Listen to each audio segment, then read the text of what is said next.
new direction of Web3 industry and technology. I sometimes prefer to call it new narratives because a lot of Web3 technologies actually just stop at narratives. Like new narratives become old narratives, sexy narratives become non-sexy narratives, which is quite sad. You know, like we talk about like AIGC, we talk about ZK, and all of a sudden everything seems to be about like AIGC or ZK. So I want to challenge our panelists for this upcoming discussion to really provide our audience something that is new, that we don't know, that's something that is truly disruptive. All right, so now let's welcome, first of all, the moderator, Alma, who's the founder of Techub. Please. And then let's welcome Mr. Alan Dean, founder of EBunker.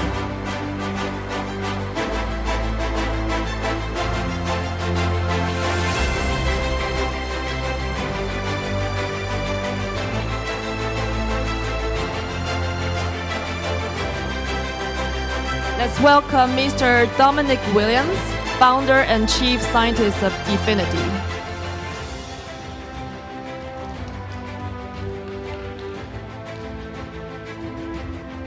And also Giulio Pezzulli, development lead of Caduceus dApp.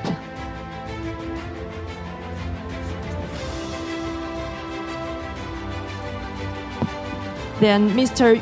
Chen, 易宝支付总裁 President of Yeepay. And last but not least, Marco, CMO of Cregis.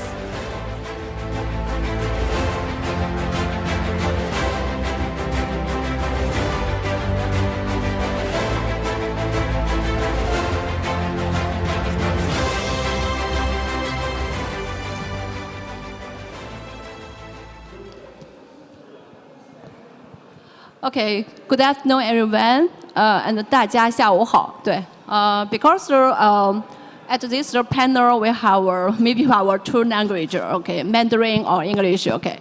So the first is welcome to come to this panel, and the first question is please to introduce yourself and your company, okay.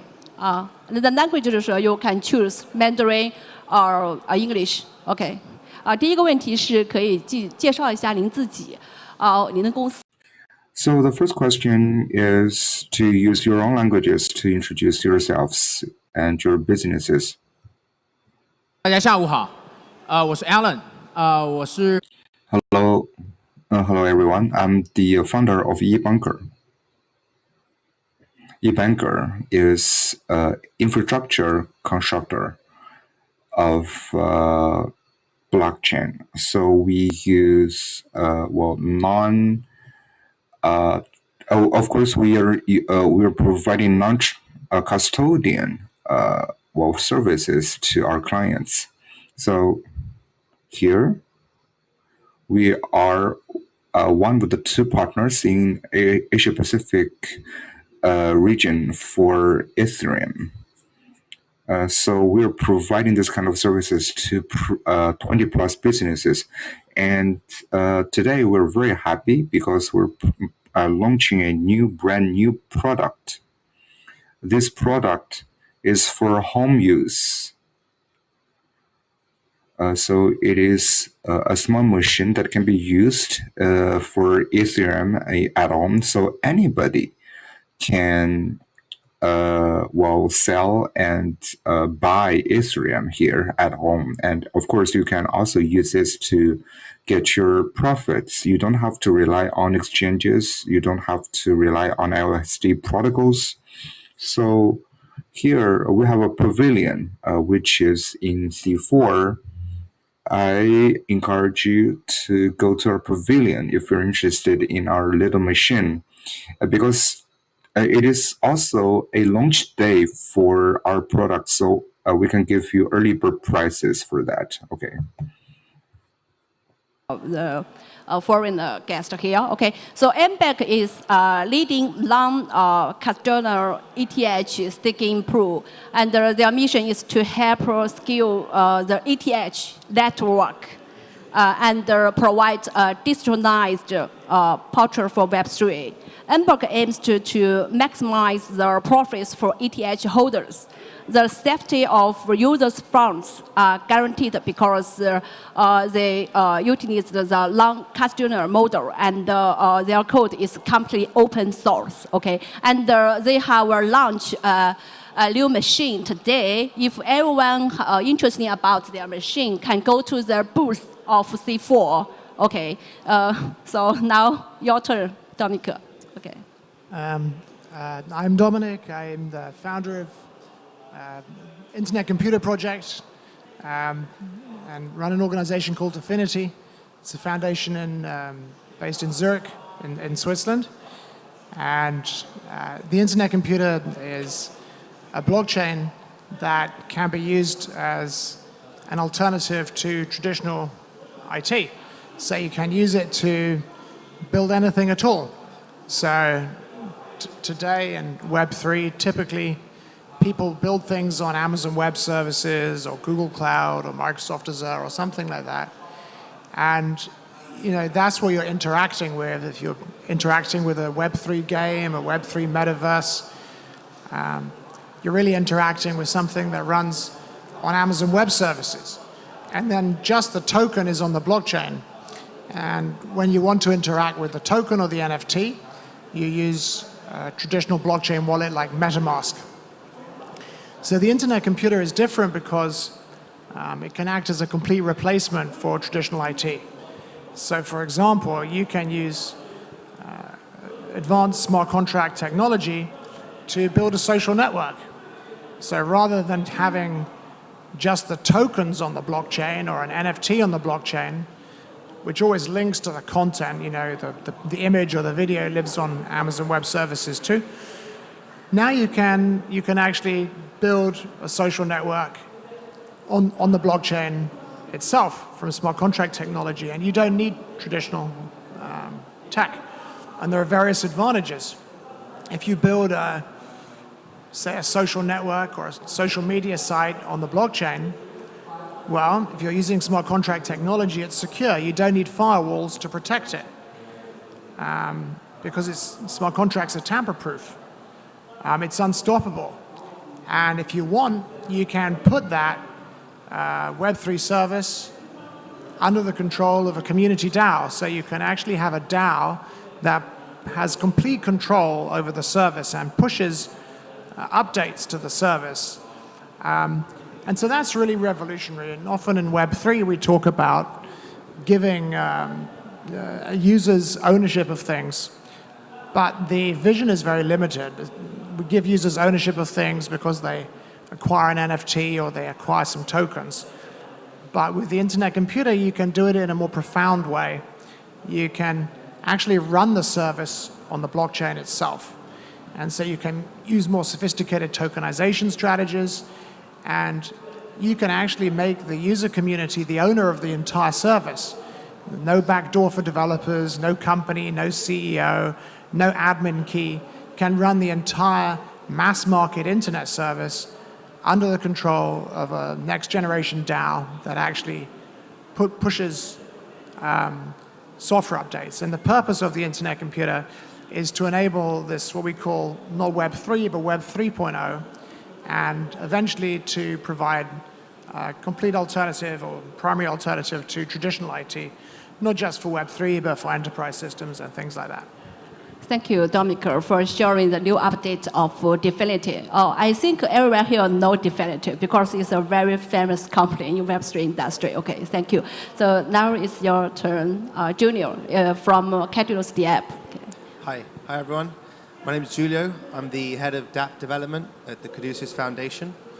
We're a layer 1 blockchain focused on metaverse and NFTs and GameFi. So we help you build tools and help you easily build metaverses and get your digital brand into the metaverse and into these kind of ecosystems and industries to take advantage of this industry that's coming. We're a layer 1 blockchain.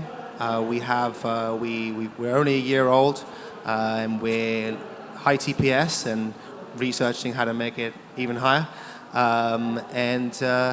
We have our booth here, and we have many partners with us, including our metaverse partner, Lightcycle, our GPU provider partner, Vertex Network. So don't hesitate to come talk to us to find more about it. Thank you, Jenny. Okay. Can you notice, sorry, I need to translate in Chinese for the Chinese guests. Okay. 他们是做元宇宙协议的可以解决一些目前解决不了的。They are providing metaverse protocols, for example, by providing some solutions including operabilities and scalability. And they also have a booth outside of the site. Your company, thank you.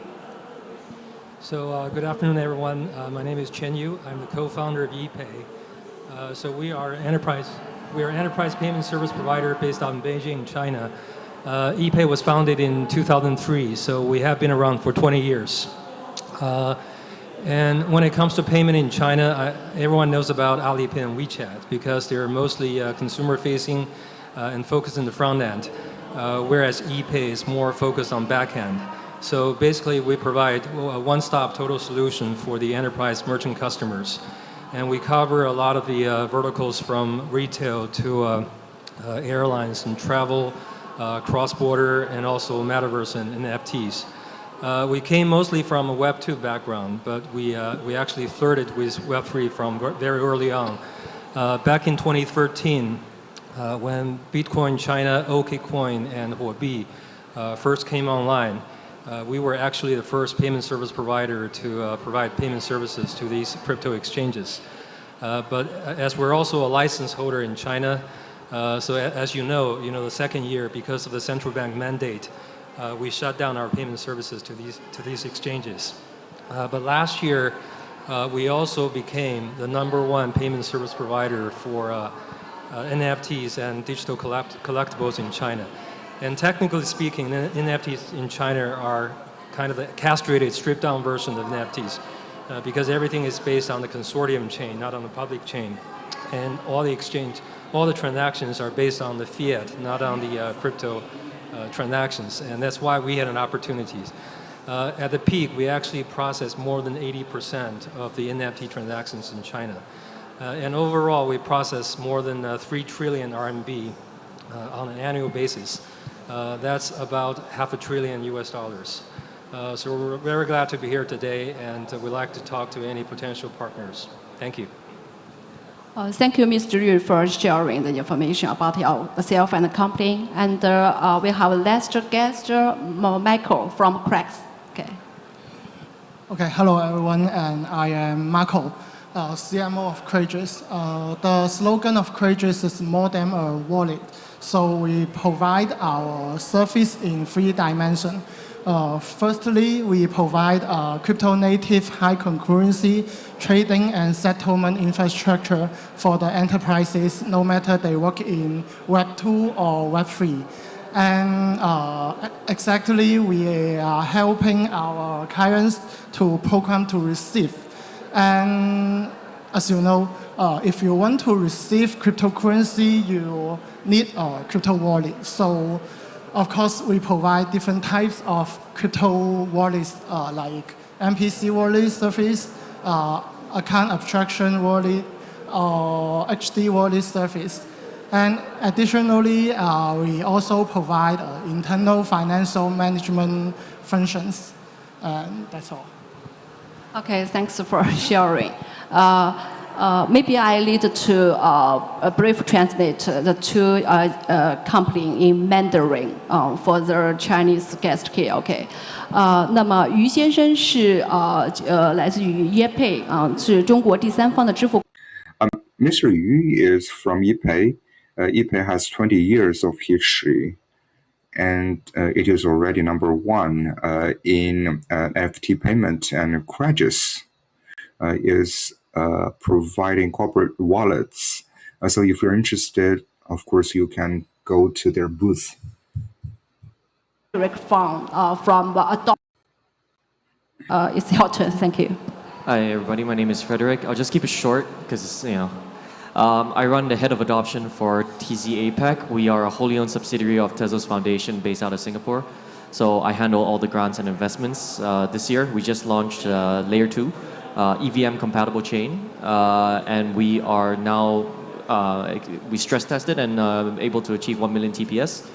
We work with Unity SDK, so we have an official partnership with them, and various others as well. Thank you. OK, thank you. 那Frank 的方先生是不知道翻译。Frederick. TZPC is a Web3 ecosystem builder that helps the institutional leaders, developers, builders to grow. If you're interested, you can communicate with Mr. Frank. Discuss about this question. The first question is which Web3 sector is going to lead the last wave of innovation? AWA, NFT, or another? What do you think about? Okay, so first is Annan. 我个人可能觉得刚才您提。Personally, you talked about RWA and NFT, but I don't think they will become the next wave of innovation, while mass adoption will be a more important track. I entered the business in 2016. What is the status quo of this business? When I entered this business in 2016 and 2017, it's very much like the internet in 2000. There are very few infrastructure complaints. So we need to fill the gaps, and we need to improve tools and protocols. Now, it has been 7 years since 2016, and we can see it has been the internet era of 2000, and there are a lot of very influential and great application companies, Tencent, Alibaba, the parent company of Alipay. They start from applications. Now, greatest advantage is the user viscosity and also the acquisition of traffic. Now, for Web3, from level 1 to level 2, NFT have been well developed. We can still optimize it, but the optimization space has been very limited. There are many people saying that for level 1, if there are some problems with level 2, we can keep improving level 2. For example, OpenStack is trying to address the problems in the level 2, and the Cancun upgrading will address many problems.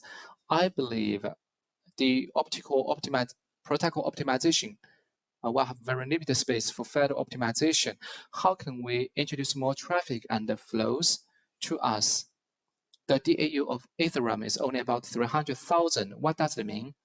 In the traditional Web 2.0 business, especially the Chinese internet companies applications, now DAU will be tens of million or even hundreds of million. For Ethereum, the most active player, its DAU is only about 300 or 400,000.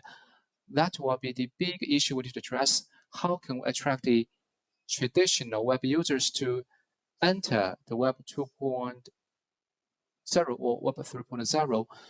As long as these users enter it, we can allow the verification by the business model or large companies, since we are still very small portion. So I think mass adoption will be the major sector for the next wave of innovation. Which company will stand out? In the short run, I think GameFi is very potential. Games are very potential in the traditional tracks, and I think social will be a very important part that I look very positive at. And the traditional internet, the social, it's a track with very large DAU.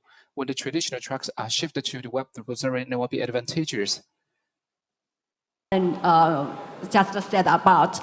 His opinion is that he think the last wave will be the mass adoption, like GameFi or SocialFi, because he thinks that now we like at the 2006 at Web 2, so he think now the application is the last wave. Who can make more Web 2 people to join into Web 3?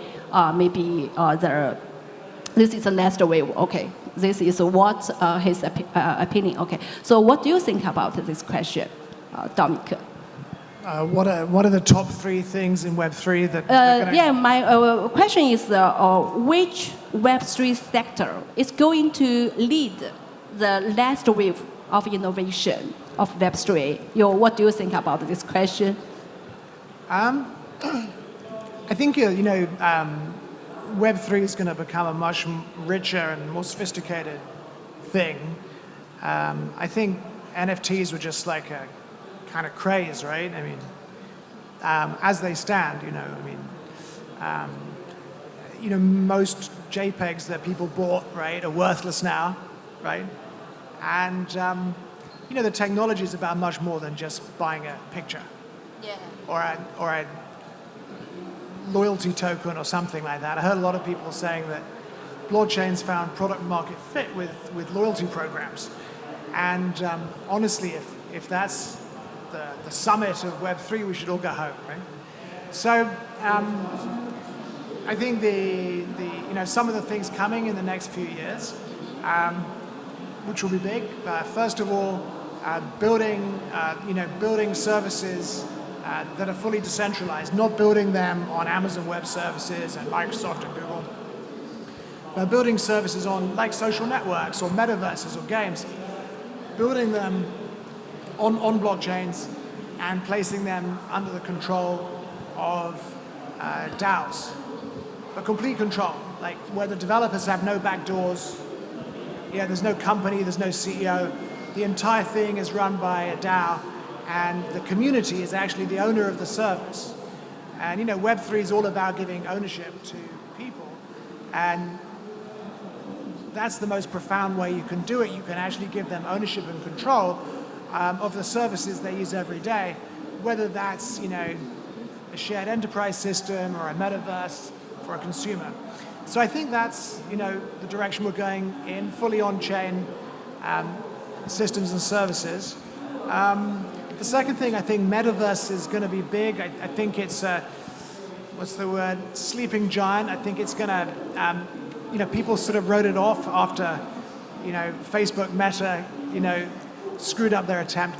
I think the metaverse is going to be inherently decentralized, and I think it's going to be a network. So lots of people will develop parts of the metaverse on the blockchain, not on Amazon Web Services and tokens and NFTs on the blockchain, but the actual metaverse on the blockchain.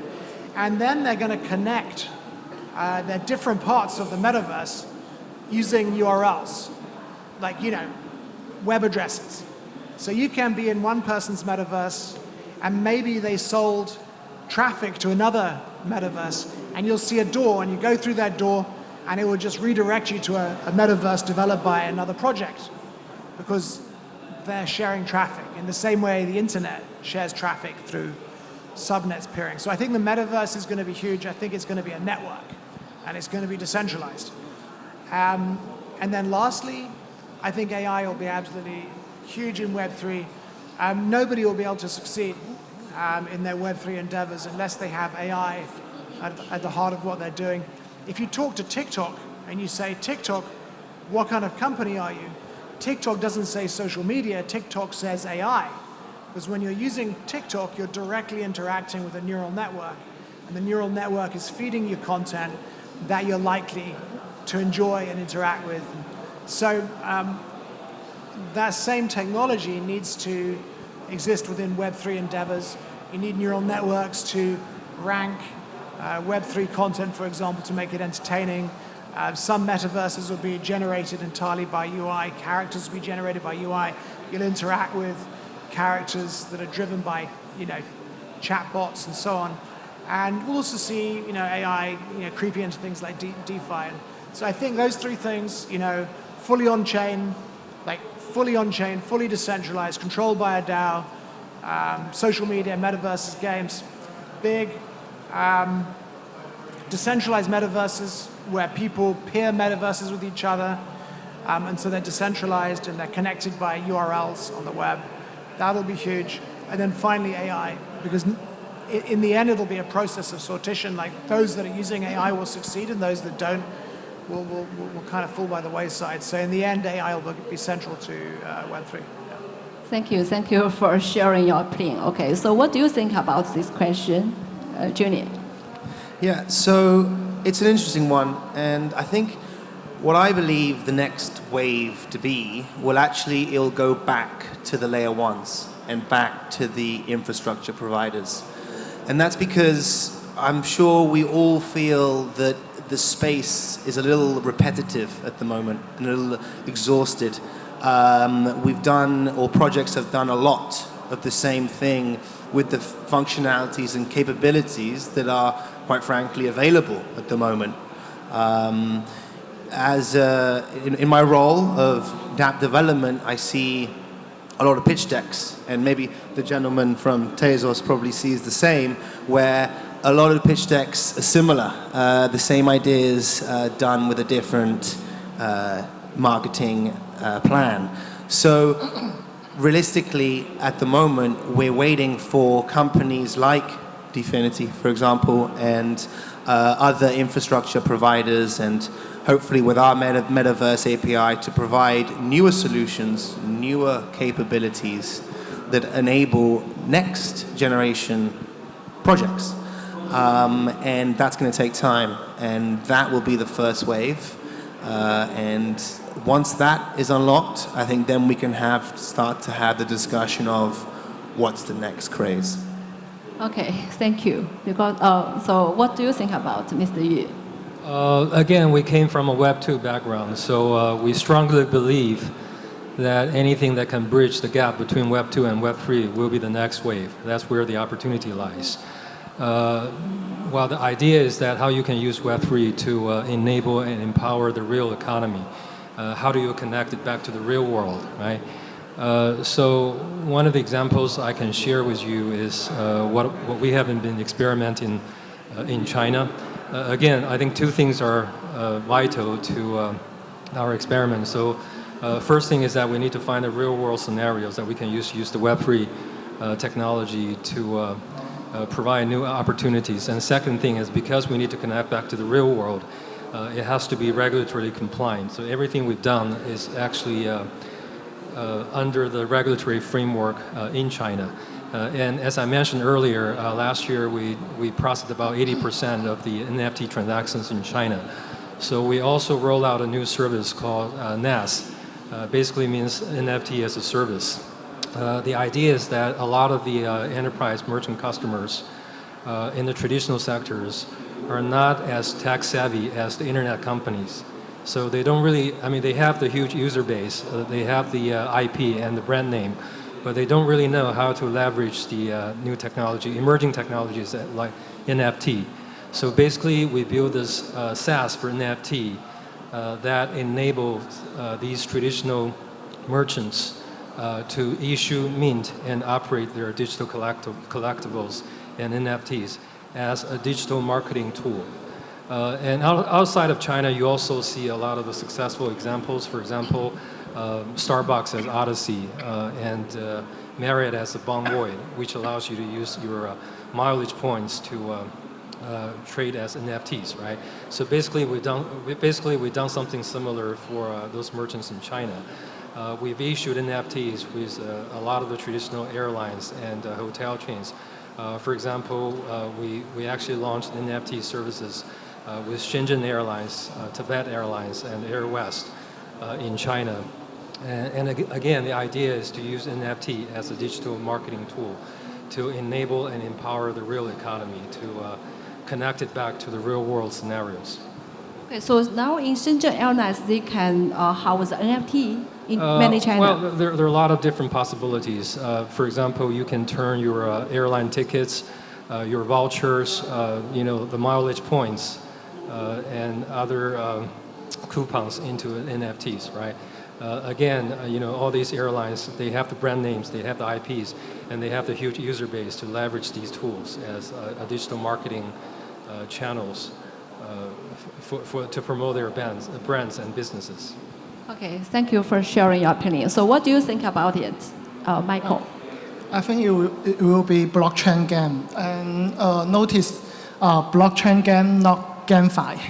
Because in my opinion, if you build a game as a financial product, or you build a game with the strategy of play to earn, you will never get the real players. All the user of your products or your project is your opponents.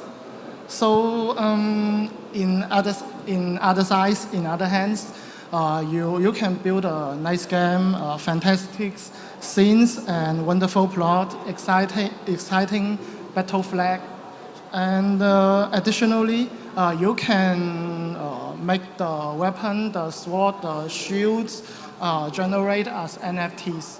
And if your game good enough to pitch the players will love it and pay for it. So I think there will be definitely the blockchain game that will reach DAU of 10 million grade firstly in Web3. Okay, thank you for sharing your opinion. Very interesting. So you think blockchain game? So the game is blockchain game, not GameFi. Not GameFi. Okay, so the first is a game. Is for the player to just to play, a lot to earn the money. Yes, of course you can decide some bonus or reward for the players, but you never make the play to earn strategy into your main strategy of your project. Thank you. Totally agree. Okay, so what do you think about Frederick? I think I agree with all the gentlemen over here. Essentially is that I have use cases that we've done this year with, broadly covering what, most of them have talked about. This year we've worked with basically Ubisoft. We basically built, an NFT trading portal for their in-game items.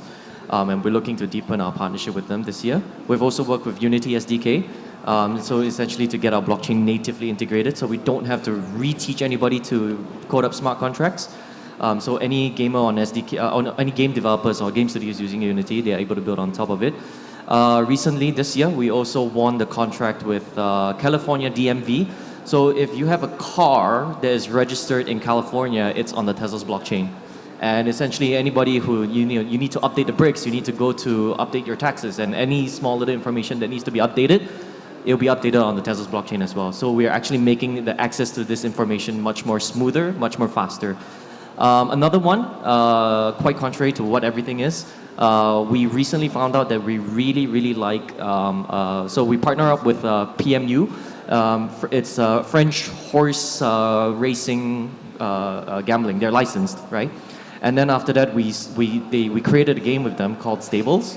Essentially is that it's a fantasy horse racing NFT game, but it's all licensed and legalized, and it created a lot of DAUs, MEUs, and smart contract interactions for us. So all of these, use cases brought in a lot of different activity for us, and we believe that if we keep on pressing on with these use cases, finding more, be it licensed or gaming facilities or actual game publishers and other enterprise use cases, we're more than happy to explore. Okay, thank you. Okay, now we have the second question. I want to add something. Okay. Yeah, inspired by other guests, I want to add something. I think DePIN is also promising. DePIN, I don't know whether you heard about this conception. It's short for I know. Yeah, decentralized physical infrastructure. I think that that's why we launched a new product called eNode. It's a small box, and everyone can run your own node in your house. I think it's DePIN's product. I think it's very promising because there is a very big problem for current blockchain. That is, almost all the blockchain network are running on a public service, like AWS and or something centralized, like physical machine or IDC, something else. I think DeepIn is very important for the crypto industry, and that's why we launched a new product called eNode. I hope everyone can be part of infrastructure of this company, not just in this industry, not just be users. And I think, from my experience, I think most hardware company have the most possibility to be a great company. For example, Apple and Tesla, they are all hardware company, and I think during the last 10 years, all the innovation in this industry were focused on or happened in the protocol layer. I think in the next 10 years, hardware innovation will be.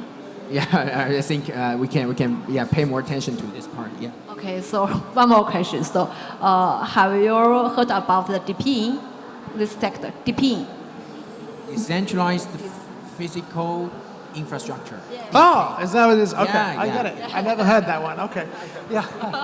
No, I mean, first of all, I agree. I mean, look, I've been in crypto for, almost full time since 2013. And before that I was into distributed systems, and I started working in cryptography in like 1997, 98, 99. And when I got into blockchain, it was certainly never to create a blockchain network that ran on Amazon Web Services. I mean, we got a really crazy situation today, right? All of these things, people say built on Solana, built on Avalanche, built on Tezos, whatever. Right? That's the first thing. It doesn't mean built on the blockchain. It means built on Amazon Web Services, and you just keep some tokens on the blockchain, right? And you keep an NFT on the blockchain, but guess what? The content that you look at, the image, it doesn't live on the blockchain. Like it doesn't, not just Tezos, but all of these blockchains, right? When you look at the NFT, the image, the video, the suit of armor, that doesn't live on the blockchain. That lives on Amazon Web Services too. So you've got you're dealing with a game or a metaverse, whatever it is. It's on Amazon Web Services. And then just the tokens are on the blockchain. And then there's some NFTs on the blockchain. But the NFTs, when they have an image or a video, that doesn't live on the blockchain. That lives back on Amazon Web Services. And then it gets even more absurd, right? Actually, the blockchain runs on Amazon Web Services too. So I'll give you an example of how crazy this is. People talk about decentralization. Solana was on a bunch of, Amazon, this, that. They had 40% of their network on Hetzner. Hetzner is a European cloud. And Solana likes Hetzner because actually it's a very, their nodes run very hot, right? Because of the design. Solana nodes run hot, so they like Hetzner because you can get bare metal servers or whatever. Anyways, out of the blue, Hetzner suddenly decides it doesn't want Solana anymore, right? And it flicks the switch. And more than 1,000 Solana nodes, 40% of the network, disappeared in a puff of smoke. It just disappeared. Actually, Solana should have stopped working according to the math, but anyway, that's another thing. But the point is, today, a lot of these networks really run in the vast majority on cloud. Like some of them, many of these proof of stake networks are like 99% on these cloud services. And it's not just the networks, it's the infrastructure. So a lot of systems today use Infura in the Ethereum ecosystem, or Alchemy. You've all heard of Alchemy, right? It's this cloud-based. So the thing is, here's the funny thing. Amazon Web Services went down, this is like a year ago or something, shortly, and all this Ethereum infrastructure stopped working. Even the MetaMask wallet stopped working, right? And then strange things happen, like you have NFTs, right? And people hear, not my keys, not my tokens. They have NFTs in their MetaMask wallet, and Amazon goes down, and it impacted OpenSea or some Infura API, and all the NFTs disappear from the wallet, right? So it's all based on cloud, and that for me personally, yeah, that's interesting. What did you call it? Decentralized infrastructure. What do you call it? DP. DEPIN. DP. Okay. Physical infrastructure. Decentralized physical infrastructure. Okay, yeah, it's a good. I need to learn this expression because actually at DFINITY, that's always been. We would never build a blockchain that runs on cloud. It's a big joke, honestly. I didn't get into blockchain and spend years doing, crypto theory and designing systems that you can, protocol enhancements that can make a blockchain that's more scalable in order that I can run it on Amazon Web Services or, okay, I'm going to decentralize it. I'm going to run my blockchain on Amazon Web Services, Google Cloud, and Microsoft Azure. I mean, come on. It's a cloud app. That's not what the idea was. So, the internet computer, there's no cloud whatsoever. It runs entirely on decentralized physical infrastructure. The nodes are built to standardized specifications. They're built for purpose devices. And look, going back, how did I get into blockchain? Satoshi, right? I mean, Bitcoin runs on dedicated hardware, hashing devices, ASICs. These Bitcoin mining machines aren't running at Amazon Web Services. Individual miners own these devices, and that's where the security of the Bitcoin network comes from. The internet computer is the same. There are these things called node machines, and the ICP protocol connects these node machines, makes the internet computer, which is a blockchain that can provide a kind of serverless cloud functionality, and that's very important to us. So, I agree very wholeheartedly with that point. It's something very dear to my heart. I think that, and the really sad bit is that, look, sometimes people will say it doesn't matter, like I'm getting adoption, like, I've done a partnership with Amazon Web Services, so it's decentralized, man. People can press the button and create new validators. Look, we had 1,000 validators created today. People are pressing the Amazon Web Services button and it just creates new ones, and they're all, look, the thing is, when you ask people in Web3, you ask journalists, you ask investors, they don't know anything about this, right? We did surveys and we said, look, what does it mean when it's built on Solana, built on Ethereum, built on Alma, all this stuff? And people will tell you, oh, it's a decentralized computation platform. Like, it's a decentralized cloud. And you have to tell them, guys, it's not. All it can do is store tokens and a few NFTs, and actually everything's built on Amazon Web Services, and their minds are blown. They don't believe you. They look at you like you're, talking nonsense. So I think this is something that's a big issue, and we should all talk about it. Like, what is a blockchain meant to do? What should it be running on? When somebody says it's running on blockchain, is that an accurate description when it's really running on Amazon Web Services? Can we change the language? How can we better educate the community? Because that's part of the problem. I think if the community understood that this stuff wasn't running on the blockchain, and that the blockchain anyway, what it does do, host tokens and NFTs, it's on Amazon Web Services. I think if people understood, then you begin to see change, but currently the market doesn't understand. So it's a responsibility of everyone to talk about it. Yeah. Okay, Dominic, thank you. But due to the time, I think maybe next time you can give a speech of this topic, okay? I really want to you can share more, okay? So due to the time, so we have the last questions, okay? So please brief your answer, okay? So the last question is, what the possibilities does the integration of AR and the Web3 brief us? And then can you give some words to share with the audience here? Okay, just a brief because the time. Okay, thank you very much. Maybe, from Julio. Okay. Sure. Well, briefly, of course, it's going to be very important to integrate AI in all of the applications, or in most of the applications where you want to bring out a new feature or new product. As it's going to be very hot. It's going to be a lot of innovation, and if you can get it in a place where it's securely queried and securely provided, even better. That's it. Those are my remarks. Thank you, Mr. Yu. I think integration of AI and Web3 actually opens up a myriad of possibilities. And there are actually two sides of the coin. How do we use Web3 in AI, and how do we use AI in Web3, right? Web3 and AI, basically, is most relevant issue is AI governance, right? How do we do decentralized, federated training, learning to train the AI models, basically to make AI truly open, right? And you can also tokenize AI services, provide incentives to, data marketplace. And on the other hand, we can also use AI in Web3. You can use AI GC to generate NFT digital artworks, and also probably facilitate decision making in smart contracts, and also do automated trading. And there are a lot of opportunities in that. And if we look beyond technologies, I think one perfect example is WorldCoin, right? It's a perfect example of the combination of AI and Web3 and social welfare. Thank you. Thank you, Michael. Sorry, what's the questions again? Okay, just give some few words to the audience here, okay, of AI and the Web3.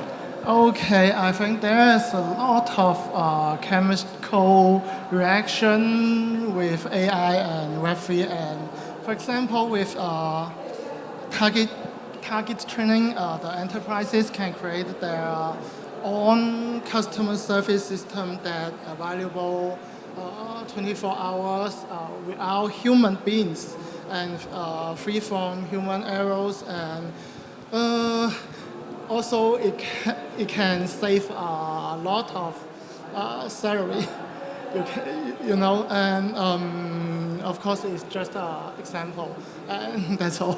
Okay. All right, I'll keep this to 10 seconds. Essentially, right now, it looks like it has reached its commercial potential, but beyond LLMs, I really don't know. Because right now everybody talks about LLMs, and it is what it is. Okay, thank you everyone here. Okay, maybe we can take a picture together. Okay, thank you.